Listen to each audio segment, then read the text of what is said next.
Partner आज इतना late काहे को देले रे? पार्टनर एगो काम पड़ गल लखा घर है समझ ले। का काम रहलौ? माल के गोबर बिगत रहियो पार्टनर। अच्छा पार्टनर आए बताओ ना, एकनी के माल से बतिया के इतना शौक बा कि घाम के घाम नहीं के बुझत। हमनी कौन निमन बारे पार्टनर? बात तो सही कहत रे। साला एगो बात कहियो पार्टनर। हां पार्टनर बोल। साला हम कोई चूर छोड़ैत रहियो, हमरे माल के जरूरी बड़ी मन करत हो बतिया के। पार्टनर कहीं देखले बारे पार्टनर? उहे तो हमरो हाल है पार्टनर। तू पार्टनर एगो बात याद होलौ, एगो रास्ता देखले बाड़ी गो।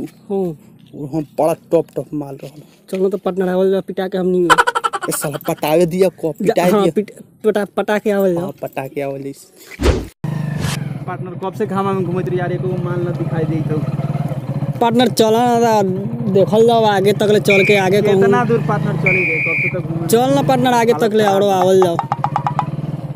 देखो केनो मुंडा नजर ए पड़। पार्टनर रुक रुक रुक रुक रुक रुक रुक। हां पार्टनर बड़ी माल तक हम पार्टनर एगो लड़की और हनिया वाली। ए पार्टनर हैं ताको तो देखतो ताको तो का पार्टनर हंसो एवढे पार्टनर। मजा गलो आज हमनी के मेहनत के फल मिल जाते पार्टनर माल पार्टनर हैं घुमा ले जाओ। घुमा पार्टनर। मेरा नंबर रख ले बानी पार्टनर।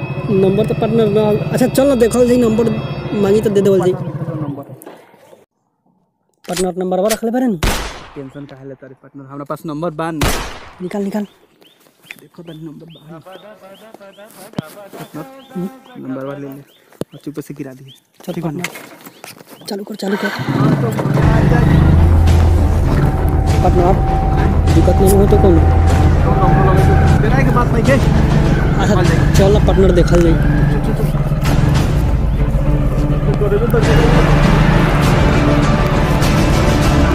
गिरा दे पार्टनर, गिरा दे पार्टनर।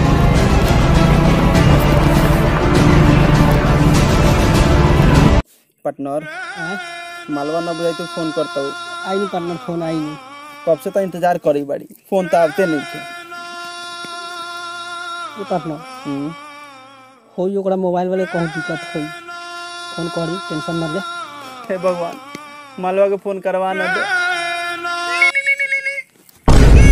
पार्टनर नया नंबर से फोन। हेलो हाँ हाँ हाँ हम ही नंबर गिरे ले रही। अच्छा हाँ हाँ दू जन से आ रही। हाँ आई लव यू हाँ अरे तो हमनी तो अच्छा बढ़ले बानी। हाँ हाँ दोनों जने रही मिले के बा आए ठीक है हमरो बतवा ना दे। हाँ हाँ बिहानी मिले के बा। हाँ हाँ पक्का आ जाए। हाँ हाँ पक्का कह देनी तो कह देनी। कल से मिले के हो बड़ा मजा तो मिला के बाद। रे पार्टनर दिखाई दे तू रे पार्टनर। रुक रुक ये हो गई ये हो पक्का ये हो लाल दुपट्टा में ये हो के पार्टनर हम छीन ले लियो। उतर के पार्टनर आ जल्दी जल्दी। कहां बा हाय पार्टनर अलगे रहो पहले भैया के बोले था। पार्टनर तो बड़ा माल टोच है। हम भैया के बोलावेला काहे ला कहई तो पार्टनर? उनके शादी ना हो। हां शादी काहे ना वही खातिर बुलावता नहीं। माने इतना उक्ताई काहे बा शादी के? बुलावता नहीं भैया। अच्छा आज पार्टनर ए पार्टनर भैया तो शादी करा दो तो आज। भैया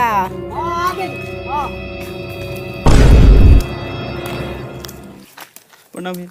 खुशी रहा तब खा के ले कि जाके खा दे। भैया जाके खा ले पार्टनर। बड़ा डर लगत भैया। ये भैया लोग चल लगा रे अब तू चल आओ तो भाई लोगन हो अब खावा लोगन बचावा न तो। ये सब बा का कहला लो लोग ना आओ भैया माफ कर दिया एकरा बाद ना लग से माने लड़की छेरा तारा लोग हां ना बुझाता तोहनी के मार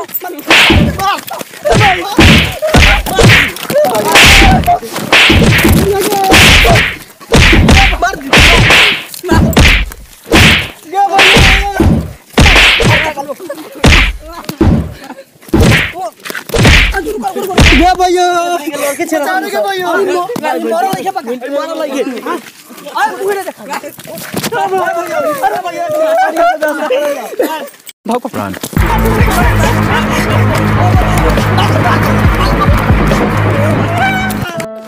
भाई लोग आज के बाद गाँव में कभी लड़की ना पटे है भाई लोग। देख ला हमनी के 10 साल मार के जीवन बर्बाद कर दिले।